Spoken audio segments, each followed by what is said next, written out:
मैं और आप पेपर आउट करेंगे, पेपर लाऊंगा, 5 लाख दे दूंगा, 8 लाख दे दूंगा। मैं क्या 2 करोड़, 5 करोड़, 8 करोड़ दे सकता हूं क्या? ये सारे के सारे जो पैसे देने वाले बड़े बड़े दिग्गज लोग हैं, जो कोई 10 करोड़ में पेपर ले जाता है, कोई 3 करोड़ में ले जाता है, कोई 2 करोड़ में ले जाता है, फिर अपने कोचिंग संस्थान में रिजल्ट लाता है, उसके बाद बड़े बड़े पोस्टर बाहर लगाता है, मेरा 100% सिलेक्शन। ये है बीमारी की जड़। अगर मार करना चाहते हो तो यहाँ करो, तब तो जाकर के इसको कोई रोक सकोगे। बाकी से केवल मन को संतुष्ट करने का काम करो तो ये राजस्थान के उस गरीब बच्चे के साथ न्याय नहीं होगा, जो बड़ी मुश्किल से पढ़ता है, अपने घर में बूढ़े माँ बाप को भूखे मार के पढ़ता है और उसके बाद परीक्षा के लिए जाता है, रोता हुआ घर लौटता है।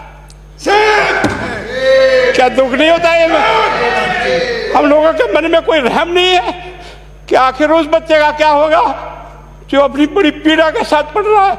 इन सारे पैसे वाले लोगों के पास में आपने सारी सरकारी नौकरियों को भेज दिया। मैं बहुत कड़वा सच बोल रहा हूं। आज जो पिछले 8 साल में नौकरी में लगे ना, उन सब का भी पोस्टमार्टम कराओ, आपको लगेगा आधा फर्जी मामला निकलेगा। कोई है नहीं, कोई सोचने वाला है इस पर कि आखिर उसके दर्द को कौन जानेगा? है ना। जिस प्रकार से हमने परीक्षा के माध्यम से इन पैसे वाले लोगों को उतार करके सारे के सारे उन गरीबों की आशाओं के ऊपर पानी फेर दिया। रात और दिन पढ़ता है, भूखा प्यासा पढ़ता है, घर बेच करके पढ़ता है, खेत बेच करके पढ़ता है, लेकिन जब उसका सिलेक्शन नहीं होता तो जहर खा के मरता है। कोई इस पीड़ा को समझने के लिए तैयार नहीं है। और हम इस कानून को ला करके दुनिया को बताना चाह रहे हैं कि हमने इतना बड़ा कानून कर दिया, इस कानून से कुछ भी नहीं होगा। मैं आज आपको कह रहा हूं, ये जो आपने नए प्रावधान जोड़े हैं, मैं सोचता हूं कि मुझे कुछ बोलने की इच्छा नहीं, मुझे बहुत दुख है इस बात का। क्या होगा ये?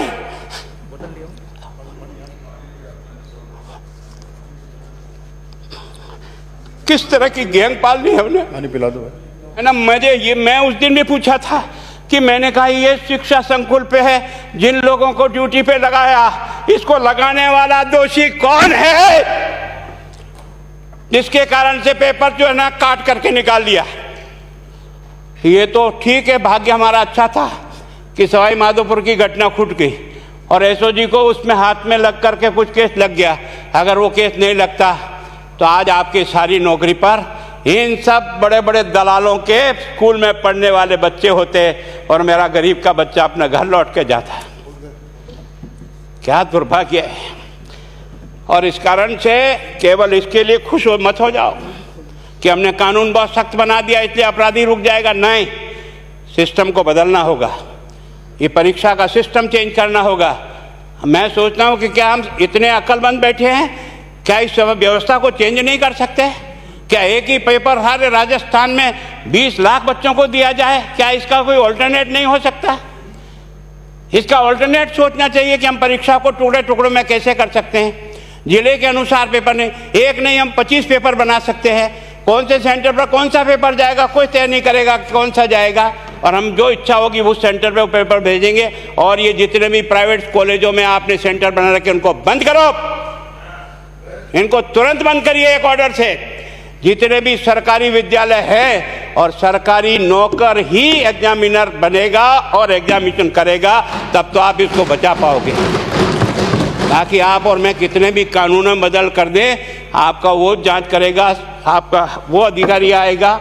आपने कहा भाई सेशन जज के नीचे नियुक्ति नहीं होगी, इसके अलग से कोर्ट होगा, बहुत अच्छी बात है। प्रोविजन जो आपने डाले हैं वो स्वागत योग्य, स्वागत करता हूँ, पर इन प्रोविजन को लागू तो आप और मैं ही करूँगा, कौन करेगा? जब हम ही ठीक नहीं है तो इन प्रोविजन क्या रोएंगे अंदर बैठे बैठे? जब तक हमारा दिल और दिमाग ठीक नहीं होगा ना, इस बीमारी का इलाज नहीं होगा। हमने शिक्षा के मंदिर को भ्रष्टाचार की भट्टी में जलाकर खाक कर दिया। दुर्भाग्य हमारा। जहां से कोई आशा की किरण दिखती थी उस गरीब को कि चलो मैं अपनी मेहनत से आगे बढ़ जाऊंगा, लेकिन अब वो निराशा में आ गया।